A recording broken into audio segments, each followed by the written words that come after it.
Ayan mga kadon mekaniko, may ginagawa tayong Ford Ranger dito at 2.2. So ang problema niya, minsan low power siya.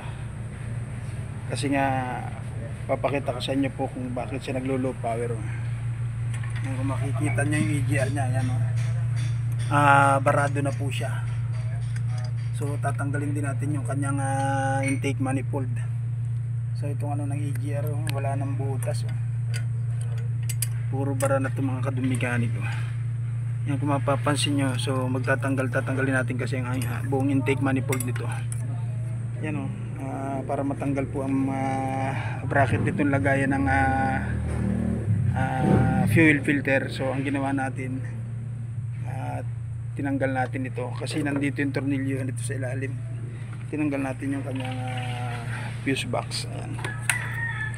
Ito ay Ford Ranger 2.2 mga kadon mekaniko. So kung makikita nyo, tingnan nyo yung EGR, low power yan, maglo low power yan kasi barado na yung butas. Ayan, yan Ford Ranger 2.2 mga kadon mekaniko. Ayan, tingnan mo yung intake, sobrang barado na siya. So tinatanggalan ng kasama ko sa ilalim. Ayan, ito yung ginagawa natin. Right, so mga kadon mekaniko, tatanggalin ko na to guys. Hindi ko mapukusan kung paano, papakita ko na lang sa inyo pag natanggal na kasi nga medyo busy, dami namin ginagawa. Ayan, so tatanggalin ko na to. So, ayan matatanggal na po natin itong kanyang idyan niya, gumagalaw na, medyo may kasikipan lang ito sa ilalim, tanggalin. Ating kasama nagdudukot ng tornilyo.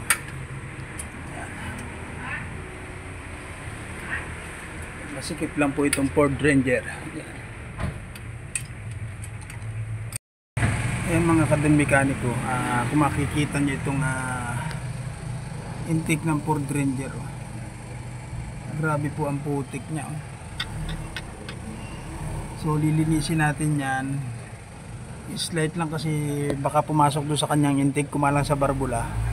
Pero unti-unti lang natin matanggal yung mga kadon mekaniko. Ayan, grabe. Tapos ito naman yung kanilang, yung putik nya sa intake. Ayan, hindi natin nakunan yung video kasi umalis ako. Ayan, nililinis natin kanyang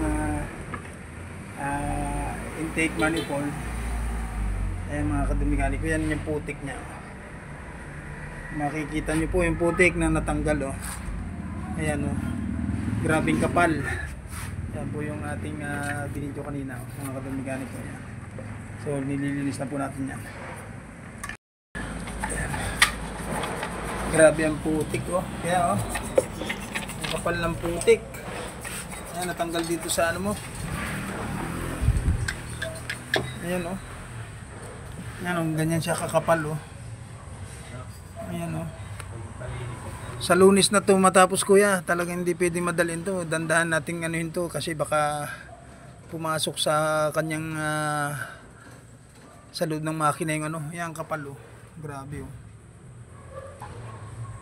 yan katatanggal lang yan. Yung mga kadon mekaniko, tinatanggalan natin ang putik. Yan yung tumigas na carbon mga kadon mekaniko. Ayan kailangan palabas kasi baka pumasok sa loob.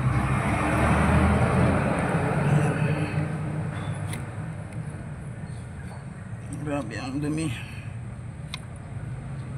hindi na makahigop ng maganda to. Ayan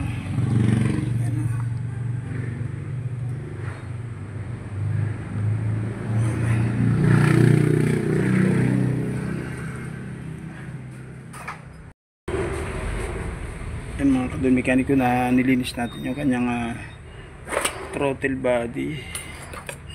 Ito EGR mga kadon mekaniko. Ayan.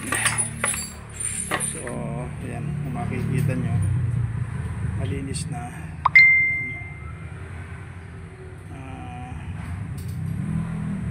Ito mga kadon mekaniko, ikakabit na lang natin to. So ito yung kanyang